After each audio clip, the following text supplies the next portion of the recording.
den letzten paar Tagen haben mich ein paar gefragt, was da bei uns eigentlich los sei. Und ich habe dann gedacht, anstatt von meinen eigenen Feldtritten zu erzählen, kann ich ja mal etwas Aktuelles aufgreifen. Und das ist sicher im Moment die Dekret von Herrn Trump.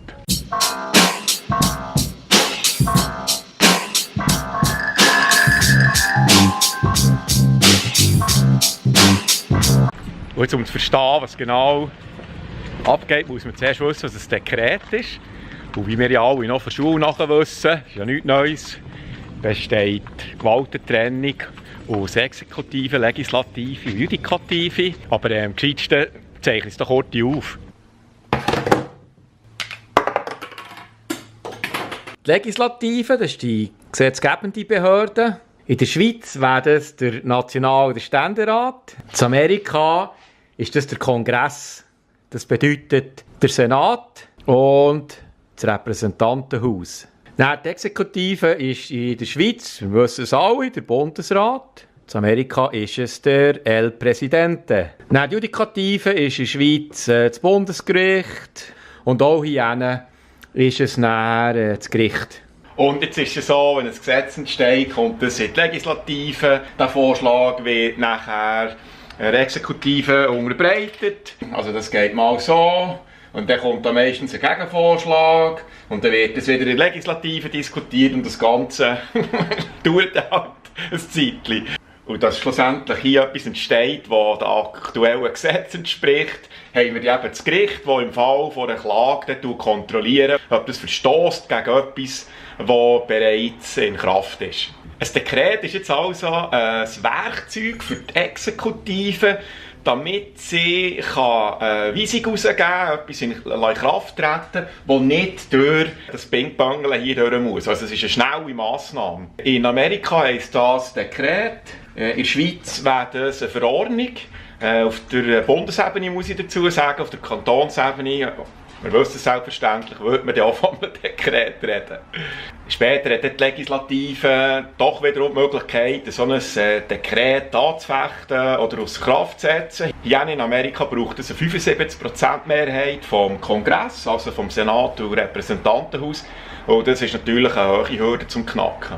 Wenn das Dekret gegen bestehende Verfassungen oder Gesetze verstossen, kann auch eben ein Gericht im Fall von einer Klage so ein Dekret außer Kraft setzen oder Teile davon. Genau das ist jetzt passiert. In New York hat die Bundesrichterin entschieden, dass es Teile von dem Trump-Dekret außer Kraft setzt. Was jetzt wird passieren ist, dass das jetzt hin und her geht. Da gibt es wahrscheinlich ein anderes Gericht, das anders interpretiert, das wieder aufhört. Schlussendlich will sicher oder ich hoffe zumindest der Kongress, wollte ja auch noch etwas dazu sagen. Und ja, so wird es jetzt weitergehen.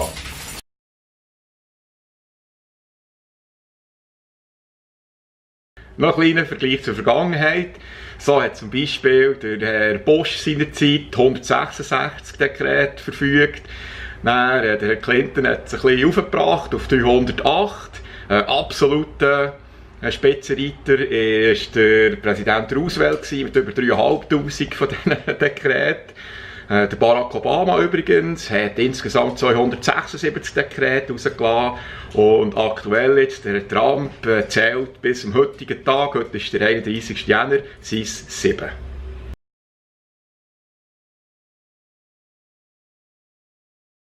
Und jetzt ist natürlich die Frage noch zu beantworten, was ich von diesem ganzen Zeug halte. Und ich werde voraussetzen, ich kann mit Donald Trump als Person einfach nicht viel anfangen. Er ist mir nicht sympathisch. Seine Art und Weise zu kommunizieren ist nicht so, wie ich kommuniziere. Dann kann man sicher auch sagen, dass die 7 Länder, die er hier ausgewählt hat, ziemlich willkürlich aussehen auf den ersten Blick.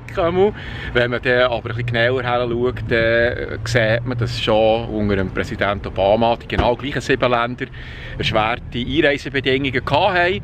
Also von dem her eigentlich nichts Überraschendes.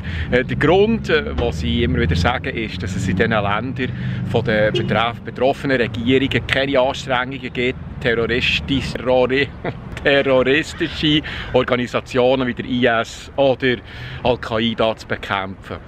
Verdutzt hat man eigentlich nur gemacht, dass wenn man anschaut, aus welchen Ländern von letzten Attentätern sind gekommen, dann ist eigentlich keines von diesen Ländern drunter. Und da wiederum eine Erklärung zwingen, denke ich, muss man ganz einfach dem Geldfluss nachher. Und dann merkt man dann sofort, ohne da gross studiert zu sein, dass dann halt entweder Rohstoffvorkommen da sind, die sehr wichtig sind für hier die Amerikaner, oder dass Geschäftsbeziehungen bestehen, die wiederum sehr wichtig sind.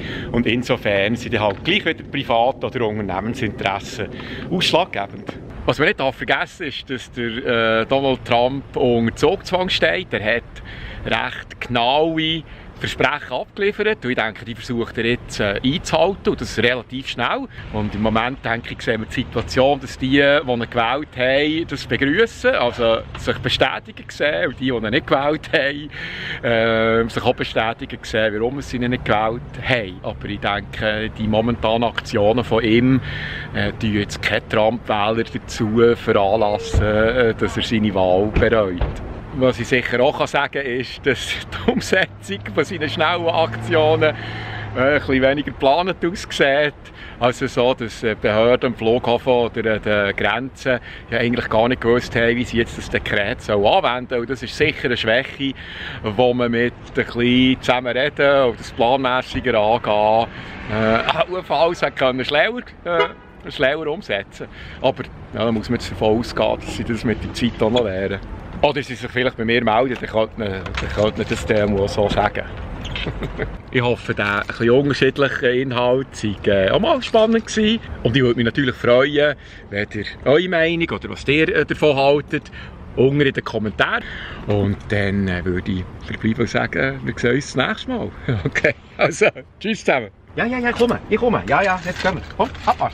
Für das ich ein bisschen glaubwürdiger aussehe, denke ich, lege ich die Brille an für das ernstere Thema.